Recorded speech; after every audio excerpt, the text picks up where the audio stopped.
Bienvenidos amigos a esta reflexión del día de hoy miércoles. Como siempre, un saludo fraterno y cordial a todos los que ven esta reflexión todos los días y a quienes le comparto. De igual manera, pues pedirles que la compartan entre sus seres queridos y entre sus amigos que deseen escuchar la palabra de Dios. No se la van a mandar a quien no la quiere escuchar, pues ¿para qué? Solamente la palabra de Dios va dirigida a quien quiere escucharla. Esto es una pelea lo más dura posible en toda la historia de estos 2000 años, porque la palabra de Dios debería llegarle al mundo entero, pero no es así. ¿Cómo es posible que lleva 2000 años existiendo en este tiempo moderno la palabra de Dios, o sea, en la nueva alianza, 2000 años, y no le ha llegado todavía la palabra al mundo entero? Hay alrededor de 1.000 millones de católicos, 1.000 millones, y somos como 8.000 millones. Eso quiere decir que a 7.000 millones les importa un carajo la palabra de Dios. Entonces uno se pregunta, ¿cuándo llegará el momento en que la palabra de Dios le llegue de verdad al mundo entero? Y esto es un detalle que uno se pregunta, pero al mismo tiempo tiene la respuesta. Dios quiere que la palabra de Dios se predique en el mundo entero, pero Él dice unas frases impresionantes que dice, el que quiera oír, que oiga. Pues si le llegó la palabra y no quiso aceptarla, es su culpa, no es la de Dios. A ellos se le predicaron, a ellos se evangelizaron, a ellos se le enseñaron, pero no quisieron escucharla. Luego Dios vendrá al fin del mundo y rendirá sencillamente, juzgará a quienes aceptaron la palabra de Dios y la cumplieron, y a los que no, les va a decir, id malditos al infierno, porque eso está escrito. Eso no es Arturo Arias inventándose eso, y eso lo leímos, creo que el pasaje del domingo, donde decía, porque tuve hambre y me diste de comer, porque tuve sed y me diste de beber, porque estuve desnudo y descalzo y me cobijasteis, porque estuve en la cárcel y enfermo y me visitasteis. Y a los de la izquierda les dirá, id malditos al infierno, porque tuve hambre y no me diste de comer, porque tuve sed y no me diste de beber. Entonces las cosas están escritas de tal manera de que a todo mundo se les brinda la oportunidad de ir al cielo, y todo el mundo escoge la oportunidad de irse para el cielo o irse para el infierno. Ya es una cuestión de fe, de creer. Vamos a leer la palabra de Dios en el día de hoy, que es muy bonita. Vamos a persignarnos, muchachos, en el nombre del Padre, del Hijo y del Espíritu Santo. Amén. Del libro de Daniel. Ayer les decía que el libro del Deuteronomio, es que dice DN, es Daniel, del libro de la profecía de Daniel. Daniel 5, 1, 6, 13, 14, 16, 17, 23, 28. Es un resumen de toda esta historia. Ustedes se pueden leer el capítulo 5 de Daniel y van a conocer esta historia. Aparecieron unos dedos de mano humana escribiendo. En aquellos días, el rey Baltasar ofreció un banquete a 1000 nobles del reino y se puso a beber delante de todos. Después de probar el vino, mandó traer los vasos de oro y plata que su padre Nabucodonosor había cogido en el templo de Jerusalén, para que bebieran en ellos el rey y los nobles, sus mujeres y concubinas. Cuando trajeron los vasos de oro que habían cogido en el templo de Jerusalén, brindaron con ellos el rey y los nobles, sus mujeres y concubinas. Apurando el vino, alababan a los dioses de oro y plata, de bronce, hierro, de piedra y madera. De repente aparecieron unos dedos de mano humana, escribiendo sobre el revoque del muro del palacio frente al candelabro, y el rey veía cómo escribían los dedos. Entonces su rostro palideció, la mente se le turbó, las fuerzas le faltaron, las rodillas le entrechocaban. Trajeron a Daniel ante el rey, y éste le preguntó, ¿eres tú, Daniel, uno de los judíos desterrados que trajo de Judea el rey mi padre? Me han dicho que posees espíritu de profecía, inteligencia, prudencia y un saber extraordinario. Me han dicho que tú puedes interpretar sueños y resolver problemas.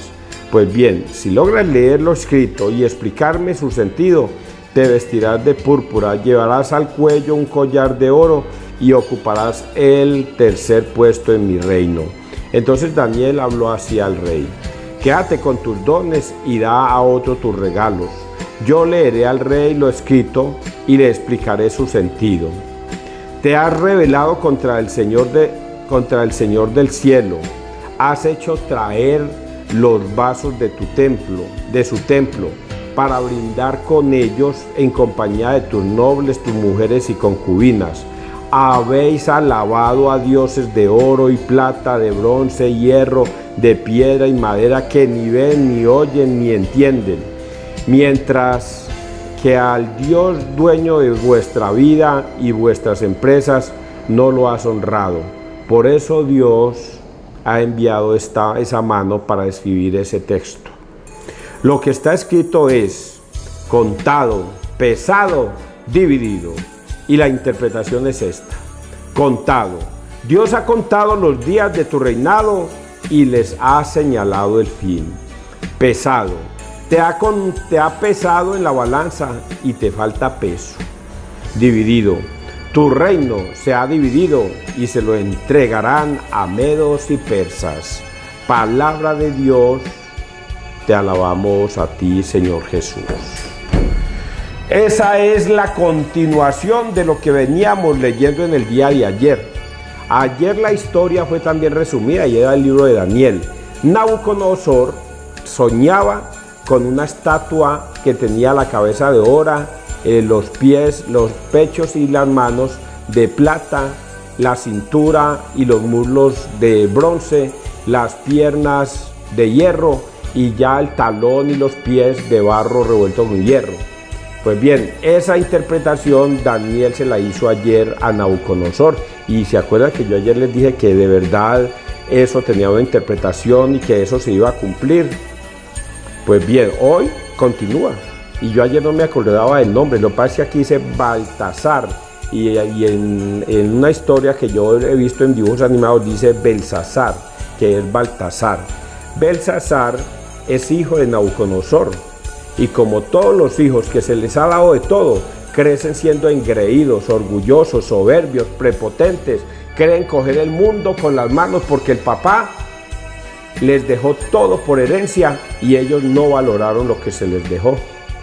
¿Y qué hace este ingrato rey Baltasar o Belsasar?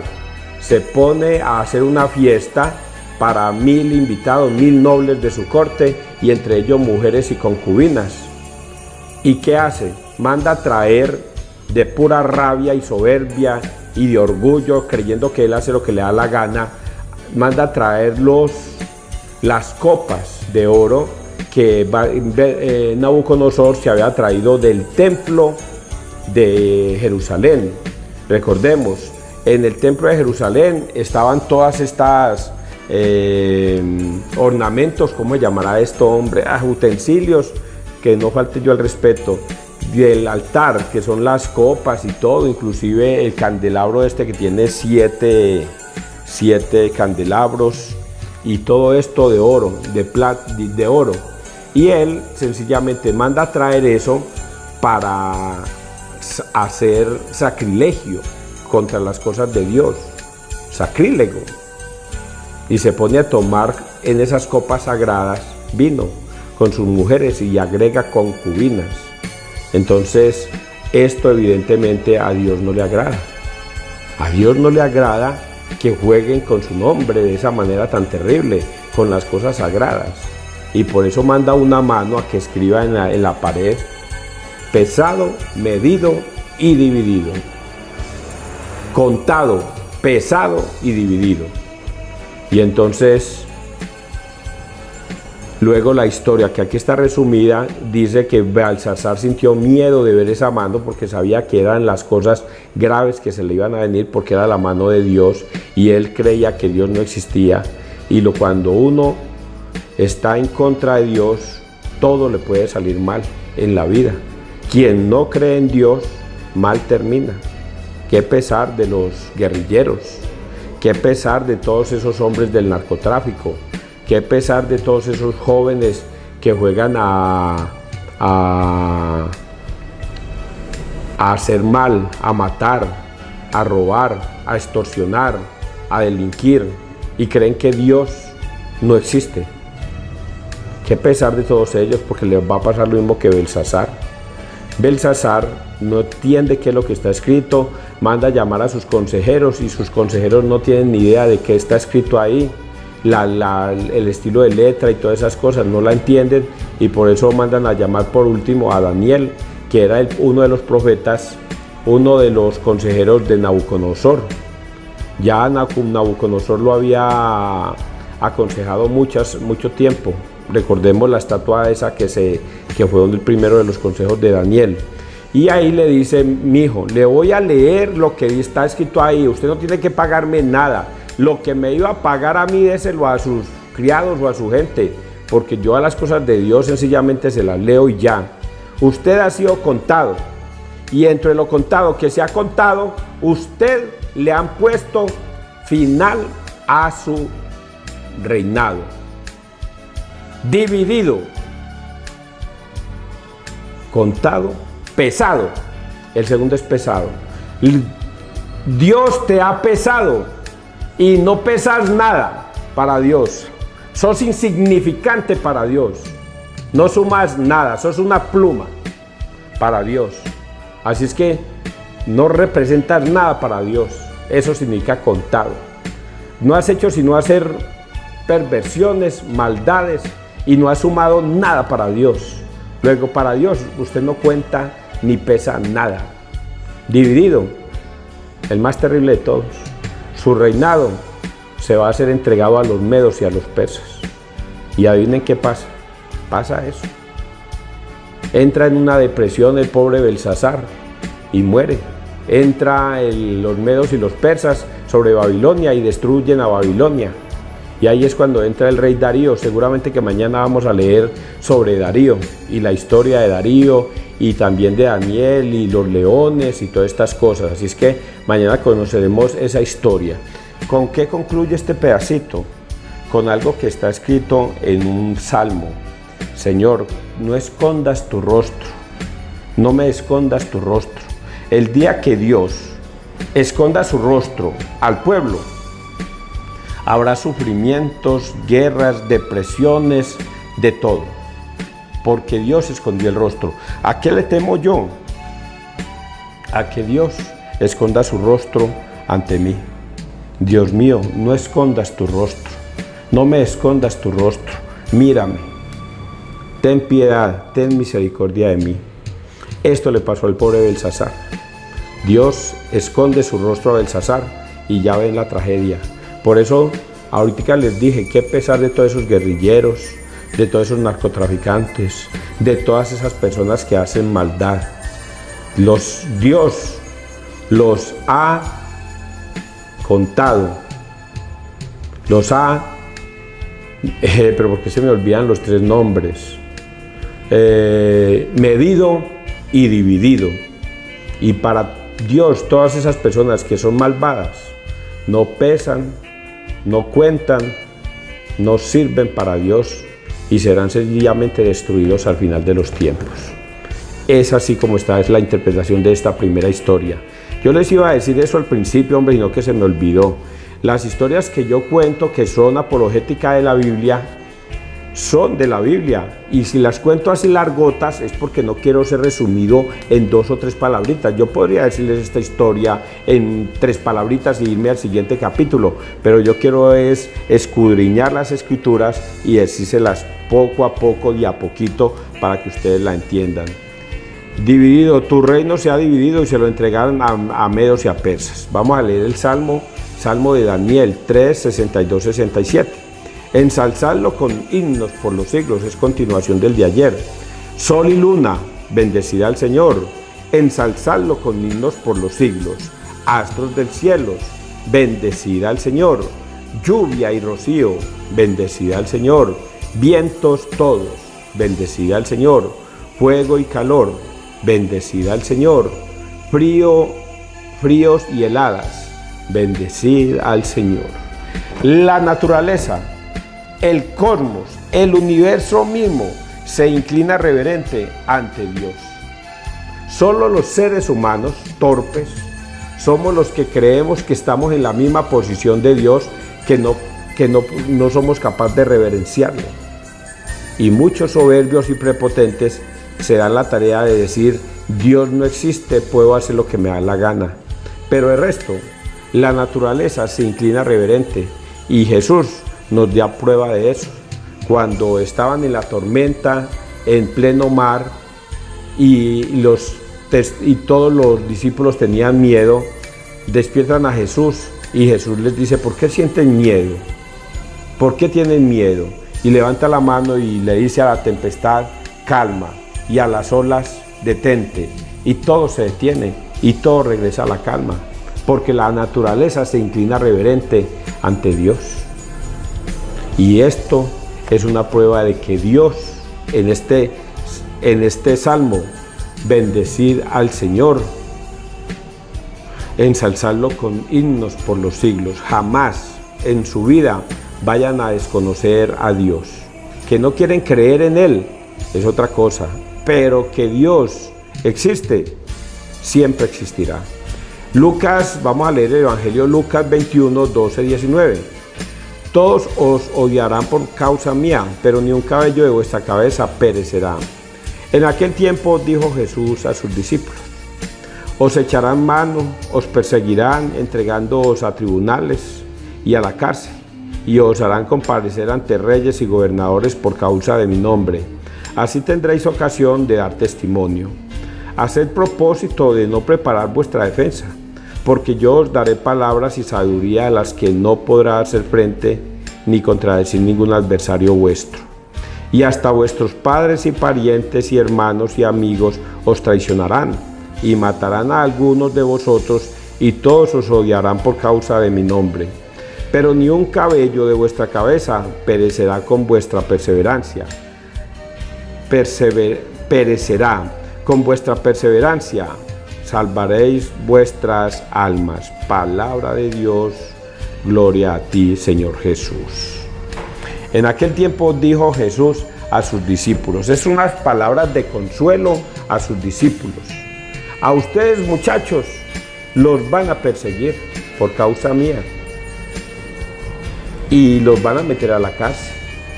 Y su papá y a veces su mamá o sus amigos o sus primos o sus hermanos hasta los odiarán porque usted se me volvió religioso, porque usted va a misa, porque usted permanece a toda hora yendo a misa y se me volvió un pobre tontico ahí y no quiere ni pecar, sino que quiere estar en las cosas de Dios. Y eso causa envidia, rabia en la gente. Y en los tiempos de los discípulos, y aún seguramente hoy en algunos países, los pobres católicos son perseguidos por causa de Jesucristo. Ejemplo, en la China. En la China creo que tienen problemas los católicos para ser católicos. Allá pueden inclusive ser condenados a muerte. Y en otros países sucede lo mismo con los católicos. Pero dice Jesús, si ustedes perseveran en la fe, a ustedes no les va a pasar nada. A ustedes no les va a pasar nada. Es más, cuando los lleven ante jueces y magistrados y que los van a juzgar por causa mía, no se preocupen por qué van a decir. Yo les pondré la palabra en su boca para que ustedes la digan y nadie les podrá contradecir lo que ustedes digan. ¿Y eso qué significa?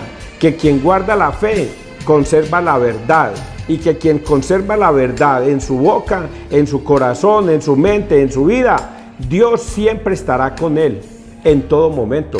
Yo me atrevo aquí a hablar de la palabra de Dios, porque yo a veces digo, Dios mío, pon en mi boca palabras tuyas, no mías, para yo decir las cosas. Porque a veces digo cosas que yo digo, oiga, impresionante lo que yo digo. Impresionante las cosas que a veces digo, porque las estoy diciendo en el nombre de Dios. Y eso jamás se me hubiera ocurrido a mí, de mi forma de ser, decirlas.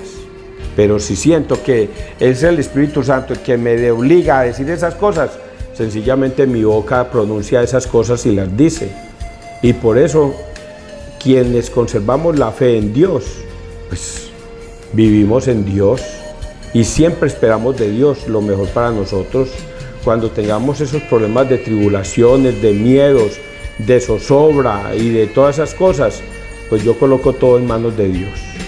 Dios decidirá mi vida, mi prosperidad y mi futuro y el de mi familia. ¿Ustedes entendieron esto, muchachos? que el pobre Belsasar, por irse en cosas en contra de las cosas de Dios, le va mal en la vida. Y a los discípulos les dice: muchachos, ustedes que están conmigo en la fe, no se preocupen, así los juzguen, los condenen, porque ustedes siempre estarán conmigo y yo los protegeré. Son dos detalles diferentes: Belsasar en la maldad y nosotros en el bien. Y el Salmo en el bien, en el medio, diciendo que honremos a Dios en todo momento. Que Dios te bendiga, que Dios nos bendiga donde quiera que todos estemos.